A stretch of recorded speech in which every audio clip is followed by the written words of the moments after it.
আমি আমার আমিকে চিরদিন এই বাংলায় খুঁজে পাই। প্রতুলবাবু আজ চলে গেলেন। একটা সত্যিকারের বাংলাকে ভালোবাসার মানুষ চলে গেলেন। এরকম বহু বাংলাকে ভালোবাসতে চায়, ভালোবাসে এবং শেষ দিন অবধি হয়তো বাঁচতে চায় বা চেয়েছিল, এমন বহু মানুষ কিন্তু বাংলা ছেড়ে চলে যাচ্ছেন।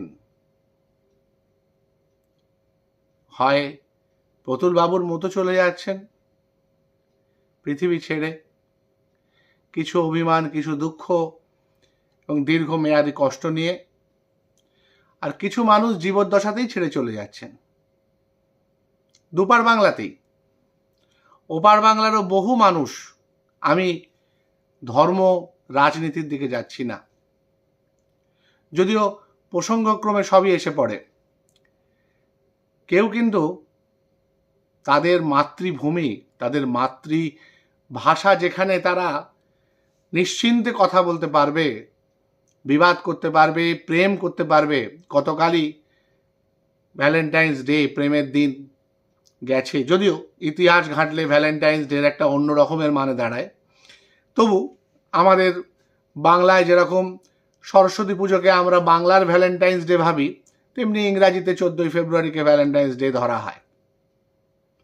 তো সেই হিসেবে এটা একটা প্রেমের দিন, এবং প্রেমের দিন থেকে মানুষ যে এই বাংলার প্রতি প্রেম, বাংলা ভাষার প্রতি, বাংলার মাটির প্রতি, বাংলার মাটি বাংলার জল, কবিগুরু বলে গিয়েছিলেন, বাংলার বায়ু বাংলার ফল, পূর্ণ হোক পূর্ণ হোক পূর্ণ হোক হে ভগবান।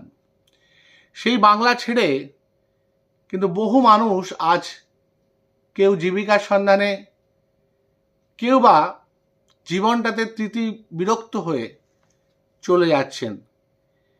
যদি আমরা বিভিন্ন রকমের স্ট্যাটিস্টিক্স ঘাঁটাঘাঁটি করি, তাহলে দেখব যে বহু মানুষ ছেড়ে চলে যাচ্ছেন। এবার উল্টো দিক থেকে যারা শাসক দল বা যারা সকল বাংলাকে জোর করে একটা জায়গায়, যে হ্যাঁ আমরা আগের জায়গাতে আছি বা আগের থেকে ভালো জায়গাতে আছি, সেটা প্রমাণ করতে চাইছেন, তারা হয়তো বলবেন যে যেরকম বাংলাদেশ, মানে বাংলা থেকে, সে পশ্চিমবাংলায় হোক বা বাংলাদেশ থেকেই হোক, বাঙালি বাইরে চলে যাচ্ছে, তেমনি আরও অনেক জাতি তো আসছে তাদের জীবন জীবিকার সন্ধানে। প্রচুর বিহারের মানুষ, প্রচুর উত্তরপ্রদেশের মানুষ তো আসছেন, হ্যাঁ নিশ্চয়ই আসছেন। কিন্তু এখানে অনেকগুলো প্রশ্ন, অনেকগুলো উত্তর থেকে যায়।